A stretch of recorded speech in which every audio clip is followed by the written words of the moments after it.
Well, thank you for being here. We're pretty excited to have a conversation about what's going on in the world of the WBI. So, Megan, how about you start us off? Sure. Thank you. And thanks everybody for joining us. It's so good to see so many people in the room virtually with us. Nice to see some familiar faces and also nice to see some folks that we haven't met before. So my name is Megan Lum. I'm with the Women's BRIC Initiative. Presenting with me today are Alice Finch and Stephanie Taylor. They'll be introducing themselves a little later on. Now, to get to the business at hand, the Women's BRIC Initiative, our purpose in life is to inspire women and girls to pursue their personal creative vision using the Lego brick. And that's purposely vague because it's not just builders. Some people are collectors. Some people like to make jewelry out of Lego. Some people like to take the pictures, a number of different things. So on this slide, the next slide, you can see the mission that I will not read out for you, but you can read that for yourself. And we want to make sure that we're supporting all of the members of the community and embrace diversity in all of its forms. It's something that we've recently added to our mission because we feel that it's very, very important.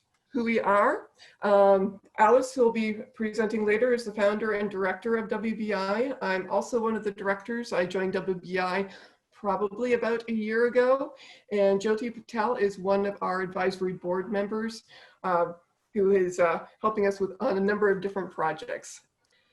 We do have a social media presence in case you haven't heard of us before. We're available on Facebook. We also have a private Facebook group for the members of the Women's BRIC Initiative. We're at just over 250 members right now.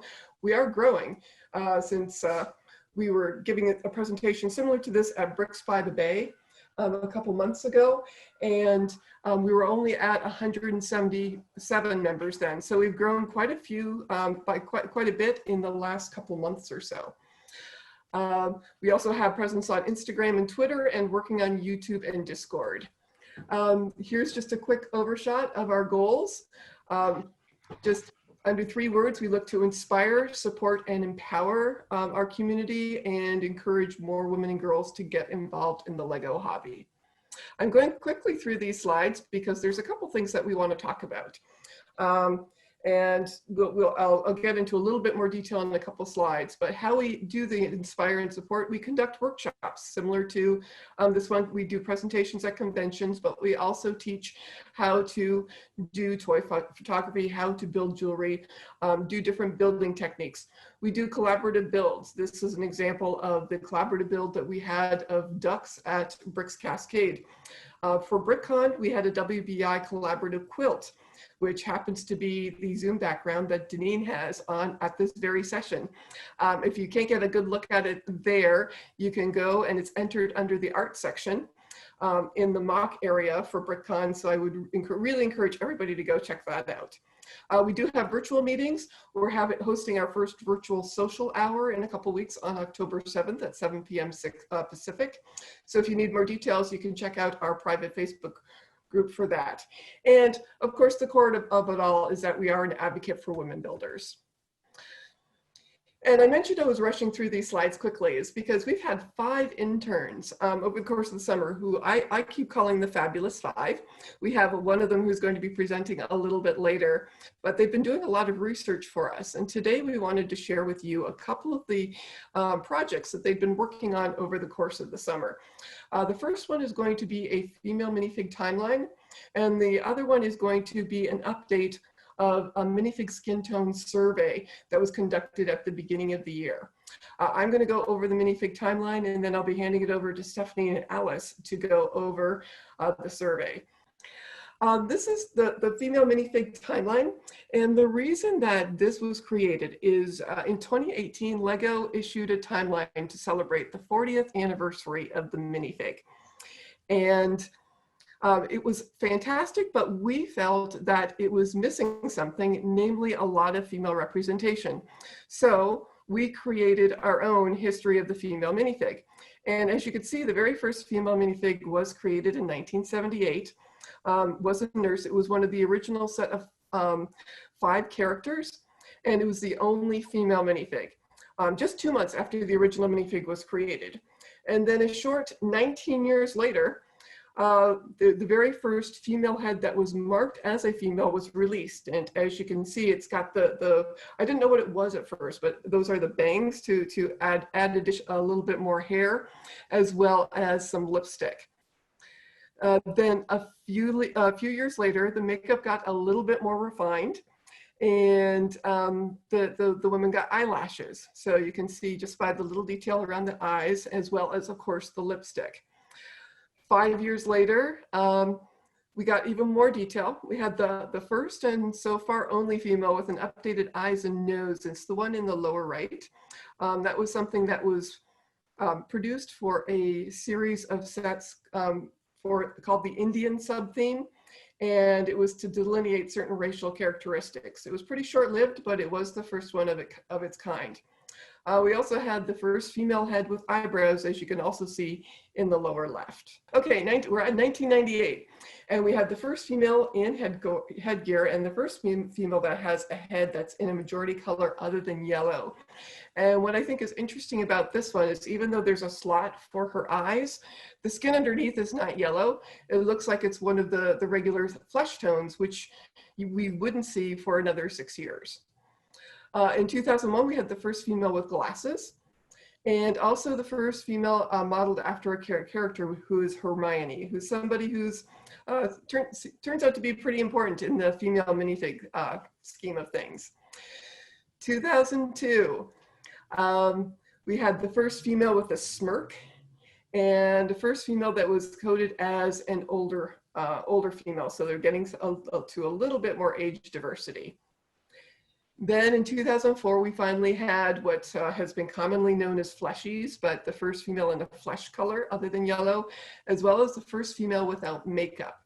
And when you consider that we went back to 1989, where we've had distinctly female minifigs, and it took 15 years to get to a woman without makeup, it's progress. It's slow, but at least we got there.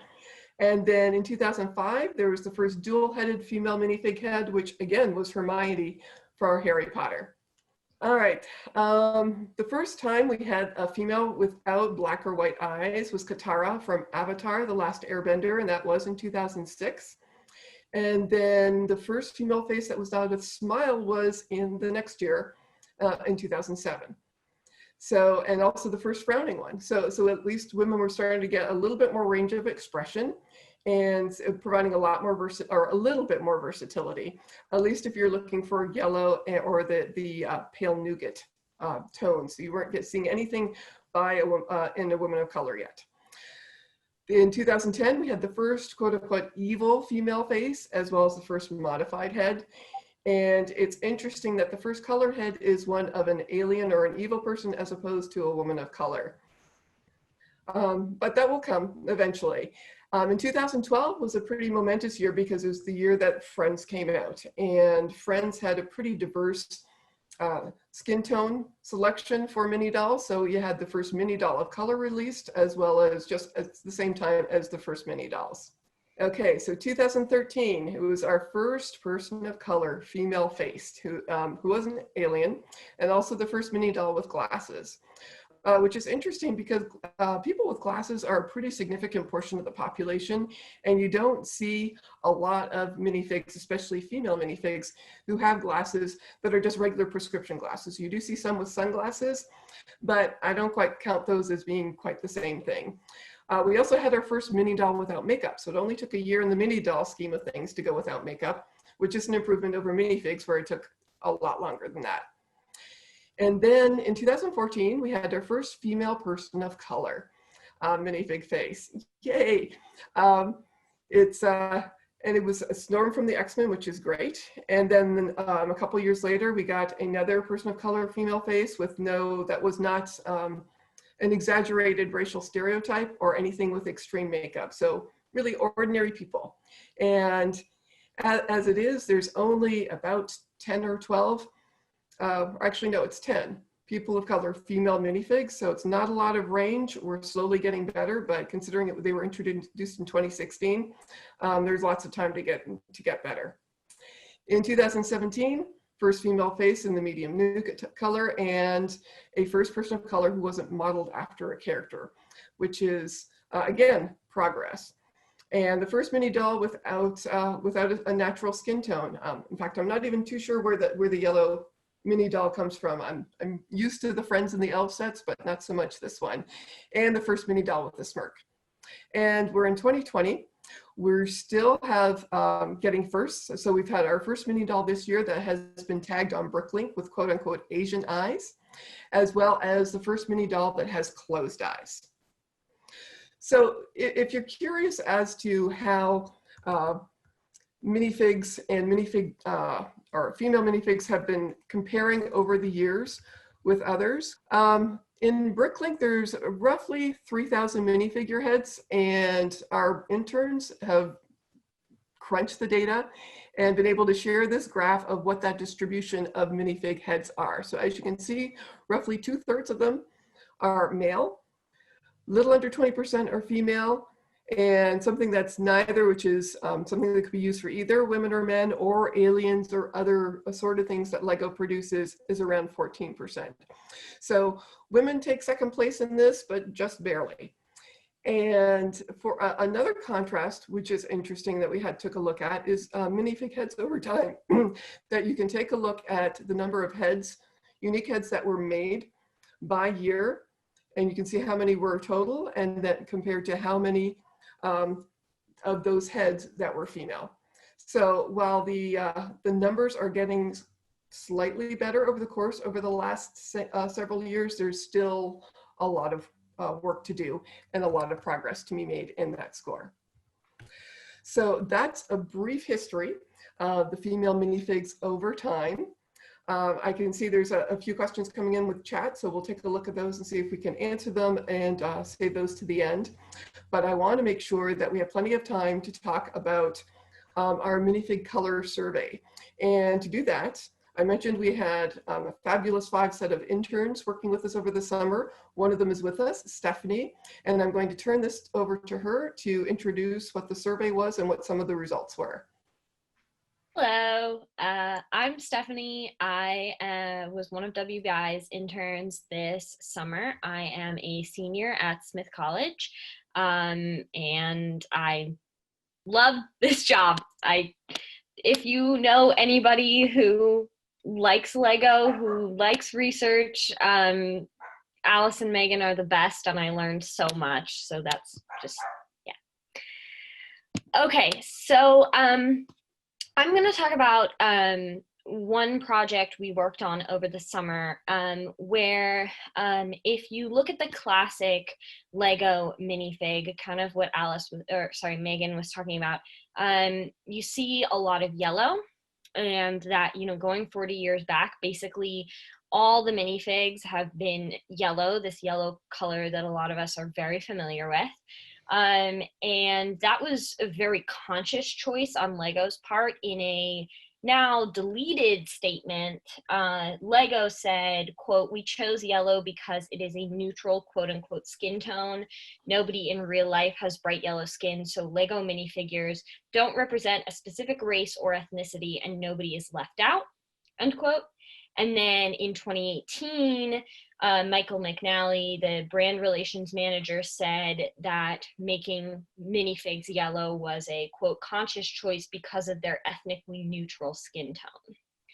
And as we were doing research into the timeline and into other things, we were starting to wonder if people actually really thought this was true, and if LEGO really thought that yellow could represent every skin tone and every ethnicity. So we sent out a survey.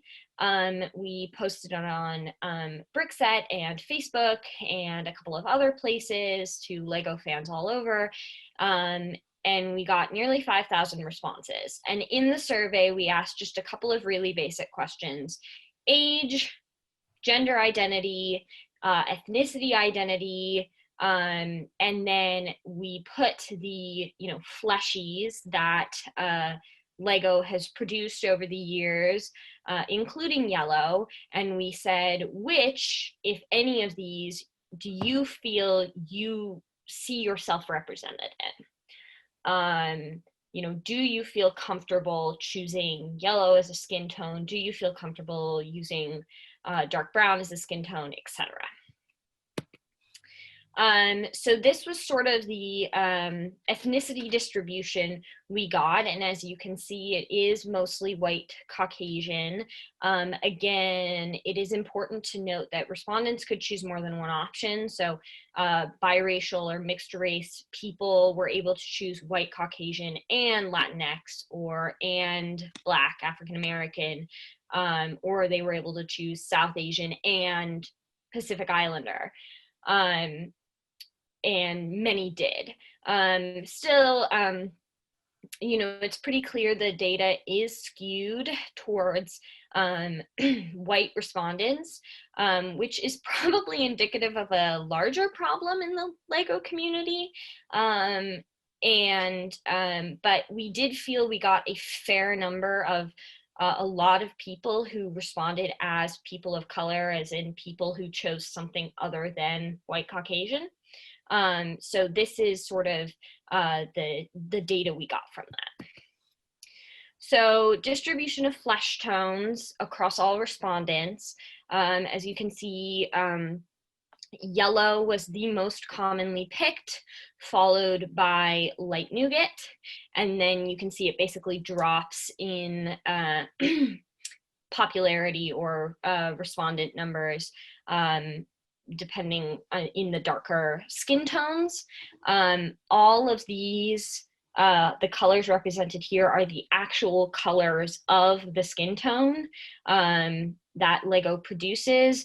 And then the last one, the 155, is the number of people who chose not represented, as in I don't see a skin tone that represents me here.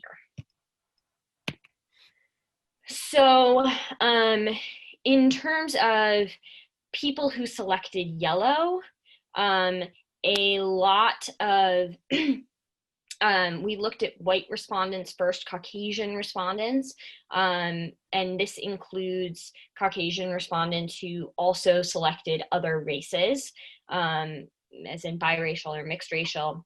And as you can see, of the total white responses, a majority felt that they could use yellow as a skin tone that they felt comfortable with. And, you know, it would be, you know, that was pretty unsurprising for us that people who identified as white felt comfortable using the yellow skin tone. But then if you look at the POC responses, you get a very different answer, where you can see of the green is total POC responses in every category, and the orange is of those POC responses, how many selected I feel comfortable using yellow as a skin tone. And you can see, and some of the names are cut off, but in African American Black, it's 25%. And that includes people who clicked, you know, white Caucasian and African American Black, and could be, you know, includes people who could be white passing. We don't have a way of, you know, measuring that at all. But, you know, in Latinx, it's less than half. In South Asian, it's almost non-existent, people who felt comfortable using yellow as their skin tone. And that's just very different if you go back from the white responses who felt comfortable selecting yellow to the POC responses who felt comfortable selecting yellow. It's just this very stark difference. And then, you know, we just broke it down in this one slide where you can see if you combine it, about 75% of people who selected white feel comfortable using yellow, and less than 60% of POC felt comfortable using yellow as their skin tone. So that's a pretty big difference. And that was one of the many trends we found, was that in general, white people do feel comfortable using yellow and people of color feel less comfortable using yellow. I'm gonna turn it over to Alice. Thank you all. I will see you in the Q&A. Excellent. I just want to point out briefly on that slide that we were careful with our choice of terms, and that we thought about the use of white and non-white, and we decided to go with people of color versus non-people of color, so that the baseline wasn't white Caucasian. This is another way of looking at the number of people comfortable with yellow. This is using the percentage of the total. And it's really interesting to look at the variety. So we have the white Caucasian at 72%, and we have as the lowest the South Asian at just over 18%. We had many comments. We had hundreds of comments written as text to go along with this about why in particular they didn't feel comfortable with using yellow. So this is a different way of representing. This is ethnicity of responders who said, my skin color is not represented. So this was actually one of the most interesting findings, was that despite the number of color options that were given, there were still an enormous amount of people who didn't feel that any of them represented them. And so this is a breakdown of those ethnicities who said, my color is not represented. Again, remember that they could choose more than one.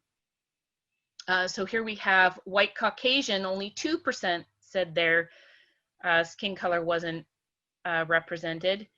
And yet we have almost 20%, 22% of West Asian and South Asian that found that they were not represented anywhere.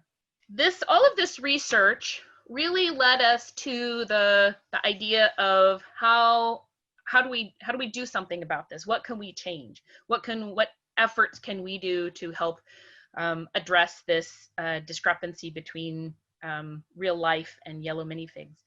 And we were working on a petition, which is on the next slide, our yellow minifigure petition, and it's a call for LEGO to change all of the yellow body parts. And at first we thought that meant just heads, but then we realized it included hands and miscellaneous yellow printed parts, things like the collar, the neckline and things, to a more equitable range of skin tones that is more reflective of the world population, especially in this day, in this week, in this year. And we have a petition that we invite you to sign. Good, it looks like somebody signed it. Thank you. And our goal is really to bring attention to this.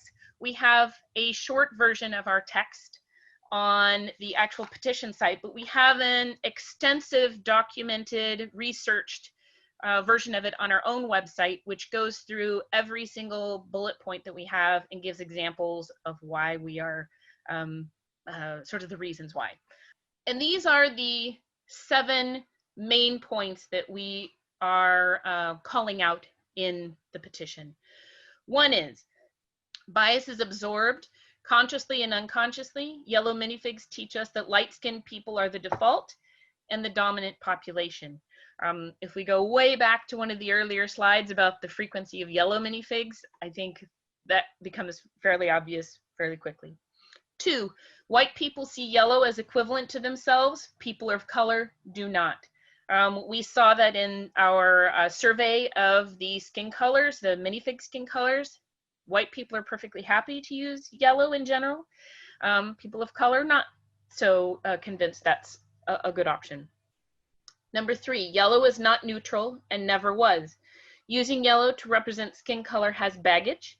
And although LEGO claims that yellow was originally chosen to represent all, it didn't represent everyone then, and it doesn't now. I'd like to read a quote of somebody who wrote in a statement about how they felt that that yellow didn't represent them. As a woman of color, I don't feel that the yellow minifigure represents my brown skin tone.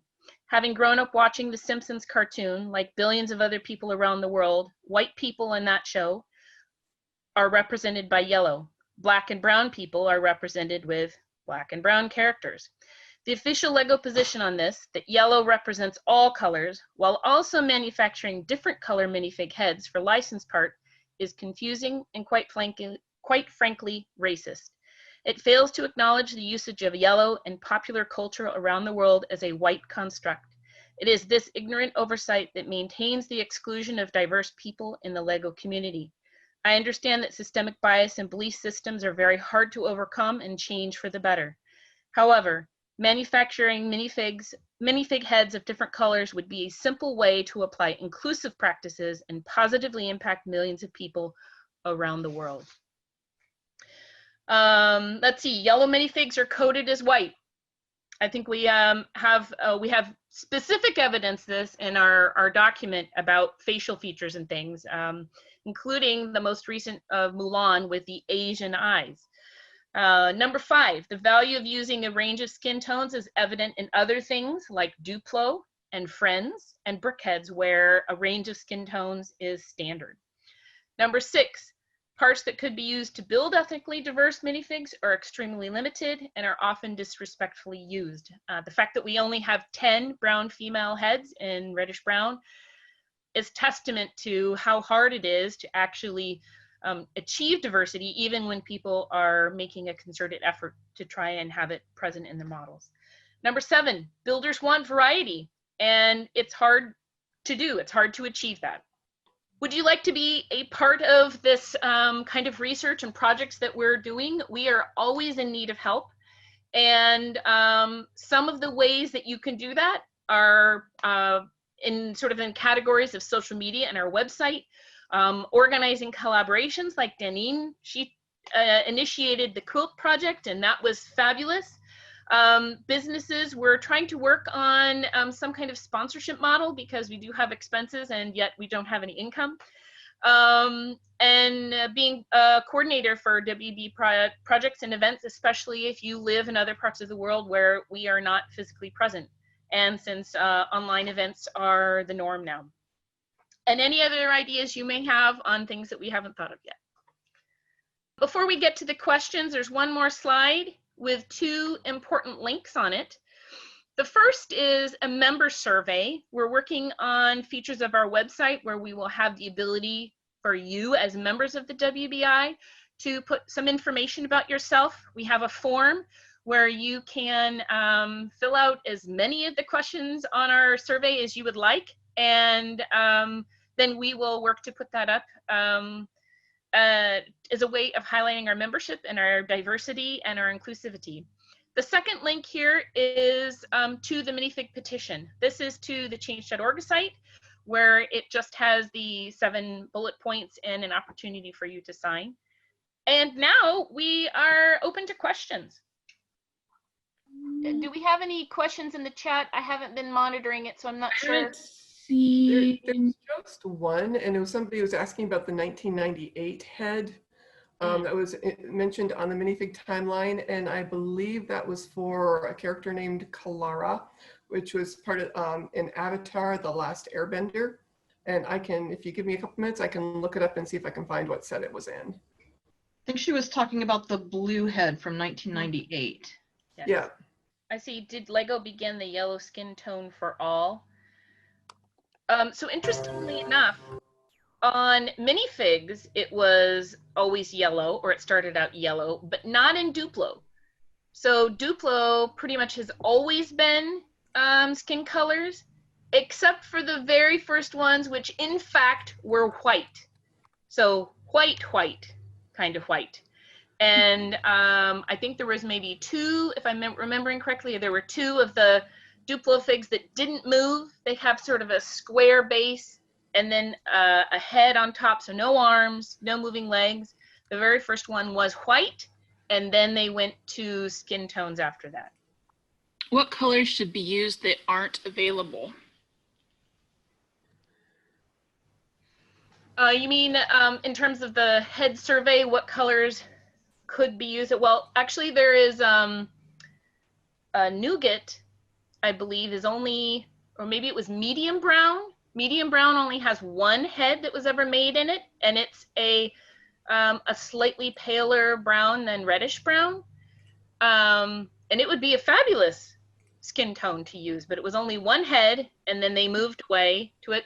I guess technically there's also old brown that was used in the Lando Calrissian heads before they transitioned fairly quickly after that to reddish brown. But I think even the colors that we have, so for example, medium nougat, there's only 12 female minifig heads in that color.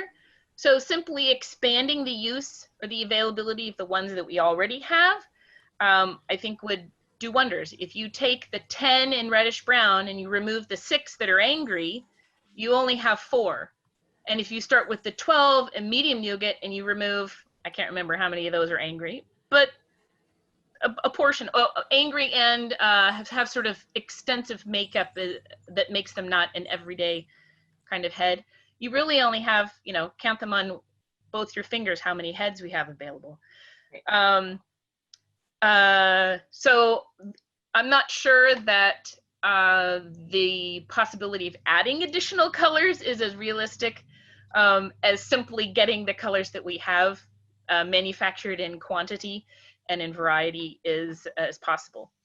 I will say that we have ideas about how to increase the availability of skin of female heads of color, and that is that we plan on printing our own.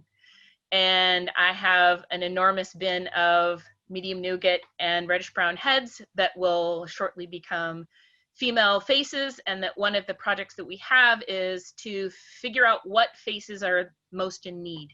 And so in an upcoming project, we will be asking for input about what is most significant in our needs as a building community to then have those created as heads so that we can have them in our models, in our cities, in our places, and make them available.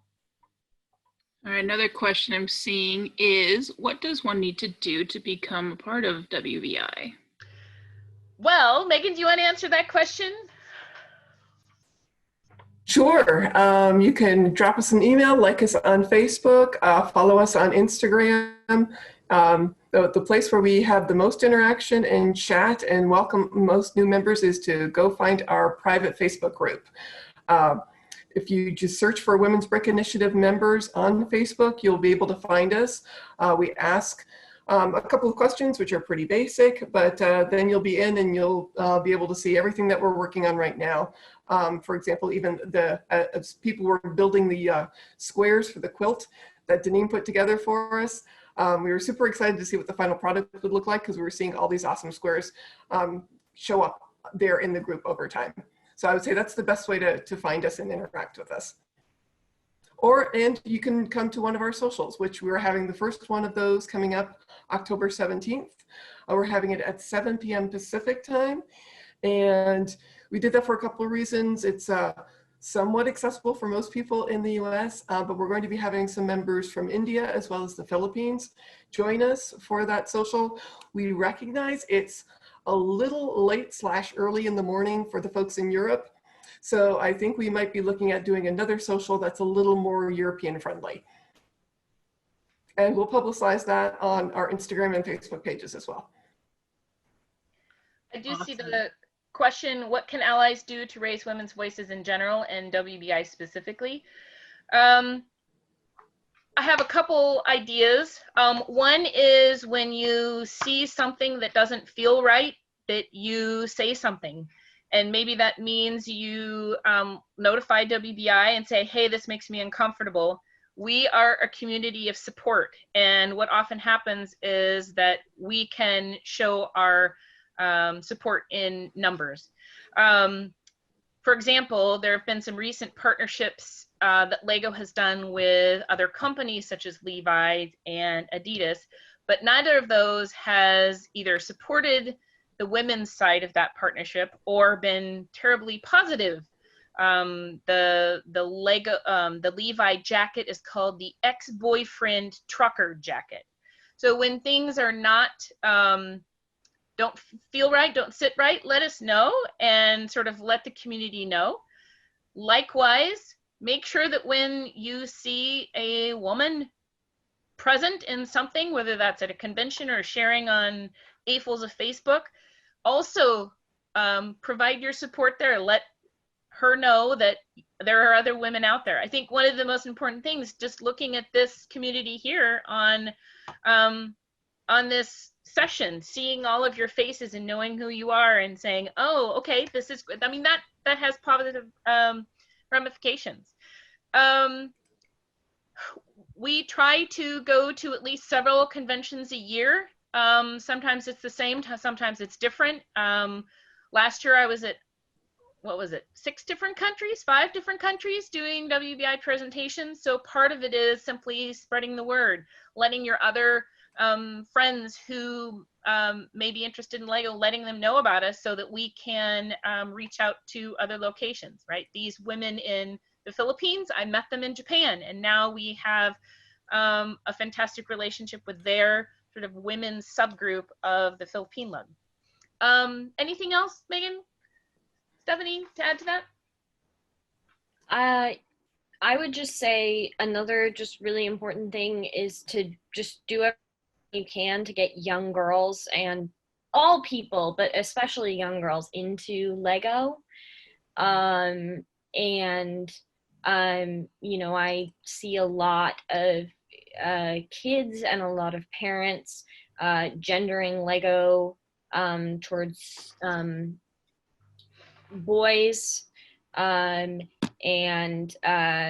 know, if you can do anything to, you know, convince girls that Lego does not just have to be a boy's toy, and that it's good for everybody, regardless of gender, regardless of age, regardless of anything, that is another really important step. I think another area to piggyback a little bit off what Stephanie was talking about is I'm going to be interested to see, I was talking to somebody who works a lot with seniors and Lego, and it'll be interesting to see, since Friends was introduced in 2012 and it was geared towards girls, and no matter how you feel about Friends, I'm a fan of anything that gets more girls building, and if that got more girls into building, I'm all for it. It'll be interesting to see how many of those girls who grew up building Friends Lego stay with the hobby, and if we see more women as a result of that. But another demographic, it's key to get women or girls involved, but I think it's also key to get older people involved as well. As I mentioned, I've been talking to quite a few folks who've been bringing Lego programs to seniors in assisted living homes, in senior housing. And these aren't folks who have ever worked with Lego before, but once they start, they love it. And Loretta Sanford, who runs Unleash, which is a nonprofit on the East Coast that brings Lego to senior homes, she has a tagline that she goes by, and she says, you know, remember when your grandmother bought you Lego for Christmas? Now's the time to return the favor.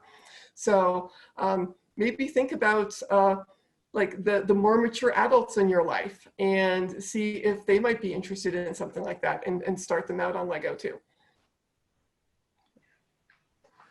There's an interesting question from Bri.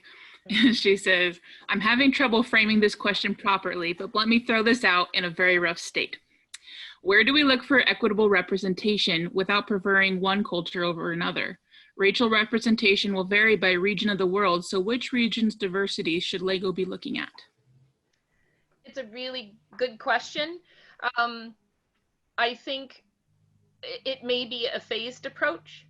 So one of the things I'm thinking about is in the last year or two, Lego has started to release things having to do with Lunar New Year. And that was originally only going to be released in the Asian markets. And the land ambassadors put up a fuss, myself included, and said, hey, any particular reason why the rest of the world can't enjoy this? And they realized that there was a request, a reasonable request, for sort of regional sets to be released worldwide. So maybe in instances like that, there might be a weight towards a particular population. But I think, say, let's just take city as an example. I think the most important thing is for there to be diversity to start with. And that includes male to female as well as ethnic diversity. City does better than any other theme, but they're still not yet 50-50. It took 10 years for CMFs to be 50-50. So any diversity is better than where we are now. And if we advocate for an equal distribution of different skin colors, then let's hope that doesn't mean 80% white and 20% other, right? Equity actually means representational of the world. And Lego claims to be a worldwide company, so I would hope that that would mean a minimal awareness of how that diversity affects the population, right? If you look at some of the quotes they've most recently made about equity and contributing to racial education, it seems that they're aware of this, and yet this is also a possibility, a sort of a place where they can show that they mean what they say. I don't know if that actually answered your question, Bri, but really I'm thinking anything from where we are is a great start. Any racial equity or ethnic equity. I'm trying not to use the word race, but ethnic diversity is an improvement from where we are right now. Yes, we want the Asian sets. They are now available worldwide. You can thank your ambassadors for that, because they were the ones that made a fuss and resulted in that change. Yeah, I think the other thing that is also really important for me, sorry, there's a dog in the background, is that in terms of ethnic equity and gender equity, and somebody mentioned this in the chat, is equity in storylines as well. A lot of Lego hinges on you know, the storylines they tell with the minifigs, and you know, what we definitely don't want is all the POC representing characters to be the bad guys, which is true in like the Indiana Jones sets. So there definitely also has to be equity in storyline and in storytelling and in how important the characters are. Casey, I see your question about implementing this kind of diversity respectfully. And I am equally concerned, because in the recent city sets, all of the robbers had clearly Italian names, and that was not very well thought out. So I think part of that is how much we as the outside world can help to advocate for the respectful implementation of that.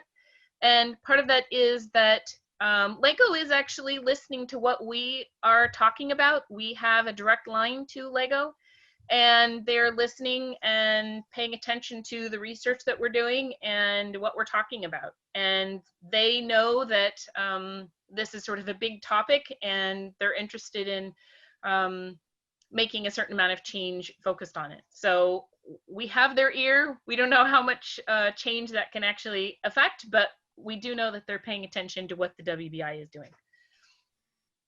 Great, thank you everybody for being here. I hope this has been informative, and I look forward to talking about whatever comes up in the social.